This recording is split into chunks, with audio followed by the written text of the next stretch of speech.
Yo, what is going on, guys? Your boy Vesby here, and welcome back to a brand new video on my channel. Today we're going to be talking about the Bold Endings Stasis hand cannon that is brand new to Destiny 2, the final shape. It's part of the full-on weapon arsenal. I'm just going to be breaking it down for you guys and kind of going over what combos or what the perfect god roll is for this weapon. Let's just get right into it, guys.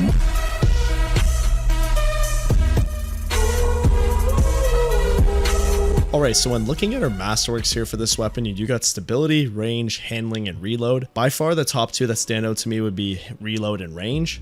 I selected reload only because originally when crafting this weapon without any perks on it selected whatsoever, it's going to have like a 25 reload speed in the category.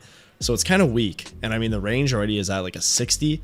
So I'd personally just go with reload to increase the speed of reload. However, if you want to maintain range from further out, then of course put on the plus 10 range. But I selected reload speed. This is just personal opinion. Now, when looking at the weapon barrels for this weapon, the one that stood out to me the most was the small bore, which is a dual strength barrel. It's going to increase your range by plus 7 and your stability by plus 7. Only other thing that would be good would probably be hammer forged rifling, which is plus 10 range. Other than that, the other ones don't really stand out to me as much. I mean, you could go with corkscrew rifling if you want a little quick plus 5 on each. Stability, range, handling.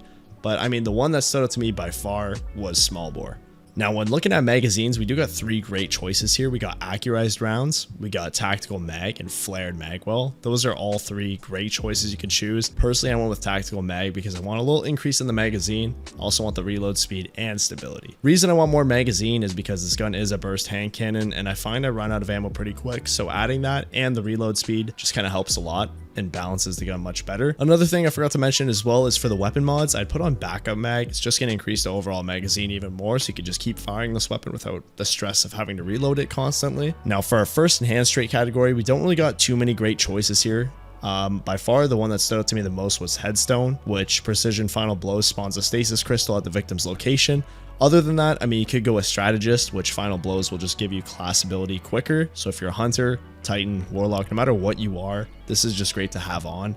But personally, I think Headstone's great just with all stasis weapons. It's just great to have on. Now, for our final enhanced trait category here, we do got Demolitionist, Desperate Measures, Dragonfly, and Golden Tricorn. Those all stand out to me. However, the one that stood out to me the most was Dragonfly. Almost like Firefly, when you get precision kills, it'll create an elemental damage explosion, which I think is awesome, especially for ad clear or any of that, even in raids, no matter what you're doing. I think it's just great to have on. I think Dragonfly just stands out the most, only because when you get those precision kills, it'll just create an elemental damage explosion, which will spread to the other targets, almost like Incandescent and Firefly. It's just gonna be great all around to have on, and I think that's just the top #1 choice to have. And then for our origin trait as well, we do got Dealer's Choice, since this is a final shape weapon arsenal gun. It's great to have on. It's always going to be on, and I'm going to be showing you guys what seasonal artifact perks you should be selecting to help buff this gun even more. Let's go over to that. Now, when it comes to the Hunter's Journal seasonal artifact, you're going to want to select Overload Hand Cannon, Overcharged Armory, Winning Hand, and Creeping Chill. I'm going to explain each one by one. Obviously, Overload Hand Cannon, it's going to make all your hand cannons an overload weapon, which is great against those specific champions. Overcharged Armory pretty much overcharges the origin trait, so that's just going to help buff it even more. Winning Hand, when you get like kills, I believe it's precision or rapidly killing targets, it'll deal solar damage to the nearby targets, which is kind of like Dragonfly, so it's just going to keep on spreading damage, and it's going to spread solar as well as your stasis from Dragonfly. And then we got Creeping Chill, which stasis weapon final blows against slowed or frozen targets release a burst that slows, which is just great all around to have, especially for this gun being stasis. This will just combine with it and make it an even better weapon. And that's going to do it for today's video, guys. I hope you enjoyed. Please be sure to leave a like if you did, and don't forget to subscribe if you're brand new to my channel. And I'll see you guys in the next one. Peace.